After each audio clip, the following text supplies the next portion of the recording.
Itu pula yang kemudian dikatakan oleh orang-orang Hawari yang setan ketika memasuki bulan Ramadan mendapat siksaan yang sangat berat.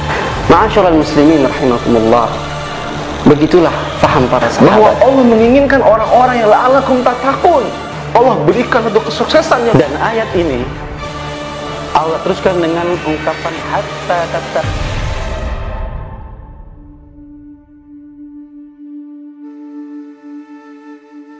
Assalamualaikum warahmatullahi wabarakatuh. Innal hamdalillah nahmaduhu wa nasta'inuhu wa nastaghfiruh wa na'udzu billahi min shururi anfusina wa sayyiati a'malina. May yahdihillahu fala mudhillalah wa may yudlil fala hadiyalah. Asyhadu an la ilaha illallah wahdahu la syarikalah wa asyhadu anna Muhammadan abduhu wa rasuluhu la nabiyya ba'dah. Segala puji bagi Allah, salawat dan salam senantiasa tercurah ke atas junjungan baginda Nabi Muhammad sallallahu alaihi wasallam beserta keluarga, sahabat dan orang-orang yang ikuti jejaknya sampai akhir zaman.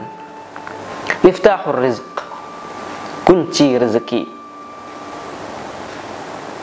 Di antara kita banyak yang sulit, banyak yang ditimpa kesulitan mencari rezeki. Rezeki anak, rezeki harta, maupun rezeki-rezeki yang lainnya. Salah satu kunci yang paling besar yaitu al-istighfar. Allah Subhanahu wa taala berfirman dalam surah Nuh, "Faqultu astaghfiru rabbakum innahu kana ghaffara yursilis samaa'a 'alaikum midrara wa yumdidukum bi amwalin wa banin wa yaj'al lakum jannatin wa yaj'al lakum anhara." Suatu ketika, ma'asyiral muslimin yang dirahmati oleh Allah, Ibnu Abbas radhiyallahu anhu sedang duduk bersama para mulazimnya atau para murid-muridnya. Datang seorang mengeluh kepadanya, "Wahai Ibnu Abbas, saya orang yang jauh berada dalam daerah yang kekeringan. Apa kira-kira amalan yang bisa saya perbuat agar Allah Subhanahu wa taala menurunkan hujan dari langit?"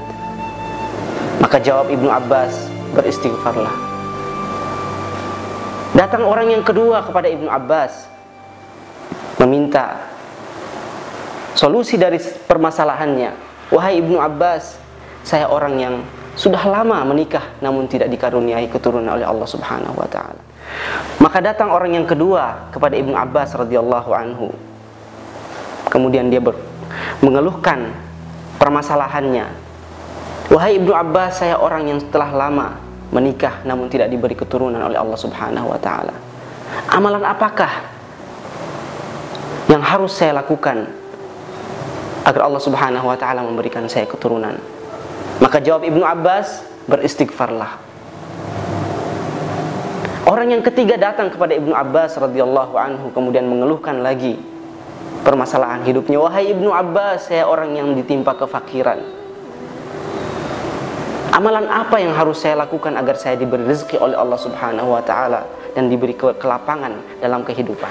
Maka Ibnu Abbas pun menjawab dengan jawaban yang sama seperti pertanyaan yang pertama dan yang kedua, yaitu beristighfarlah. Sahabat atau mulazimnya Ibnu Abbas yang berada di sekitarnya terbingung. Kenapa pertanyaan yang berbeda-beda namun jawaban yang sama? Maka ternyata Ibnu Abbas pun memberitahukan kepada para sahabatnya, "Wahai sahabat-sahabatku, wahai para mulazimku, tidakkah kalian mendengar firman Allah Subhanahu wa taala yang berbunyi, 'Faqultu astaghfiru rabbakum', maka beristighfarlah kepada Tuhan kalian, Rabb kalian, innahu kana ghaffara yursilis samaa'a 'alaikum midrara." Dia akan menurunkan hujan dari langit yang deras. Jawaban bagi pertanyaan yang pertama. Yursilis samaa'a 'alaikum midrara wa yumdidkum bi amwal, memberikan kalian harta, wa banin, dan memberikan kalian keturunan. Jawaban yang kedua dan yang ketiga. Ma'asyiral muslimin rahimakumullah, begitulah faham para sahabat ridwanullahi alaihim. Faham mereka tidak jauh dari faham Al-Quran dan Sunnah. Solusi-solusi yang mereka berikan adalah solusi-solusi Quran dan Sunnah. Maka solusi bagi permasalahan hidup kita, yaitu permasalahan kesempitan dalam rezeki, permasalahan kekurangan dalam keturunan, maka ialah istighfar. Istighfar, ma'asyiral muslimin yang dirahmati oleh Allah, merupakan jaminan keamanan dari Allah Subhanahu wa taala kepada umat Muhammad sallallahu alaihi wasallam. Jadi ada dua jaminan keamanan dari Allah Subhanahu wa taala kepada kita semua, yaitu Muhammad sallallahu alaihi wasallam, dan yang kedua yaitu istighfar. Allah Subhanahu wa taala berfirman dalam surah Al-Anfal ayat ke-33, "Wa ma kana Allahu liyu'adzibahum wa anta fihim, wa ma kana Allahu mu'adzibahum wa hum yastaghfirun." Tidaklah Allah Subhanahu wa taala mengadab mereka, yaitu umat Muhammad, sedangkan engkau berada di antara mereka, wahai Muhammad. Dan tidaklah Allah Subhanahu wa taala memberikan azab kepada mereka sedangkan mereka beristighfar. Jadi istighfar adalah jaminan keamanan dari Allah Subhanahu wa taala. Karena jaminan yang awal, yang pertama telah tiada, telah pergi meninggalkan kita, maka jaminan yang kedua lah yang tersisa. Maka perbanyaklah istighfar, ma'asyiral muslimin rahimakumullah. Allah Subhanahu wa taala akan menjamin keamanan negeri kita. Selanjutnya, al-istighfar menambahkan kekuatan dalam jasad kita, dalam jasmani kita. Allah Subhanahu wa taala berfirman dalam surat Hud ayat ke-52, "Wa yazidukum quwwatan ila quwwatikum." Maka Allah Subhanahu wa taala menambahkan kekuatan kalian, yang mana kalian telah diberikan kekuatan oleh Allah Subhanahu wa taala. Jadi jasad kita yang telah kuat ini, Allah akan melipat gandakan kekuatan kita. Itulah keutamaan al-istighfar. Dan dengan itulah kita akan dengan mudah mencari rezeki, mencari nafkah, dan segala macam kesempitan dapat kita atasi. Wabillahi taufiq wal hidayah.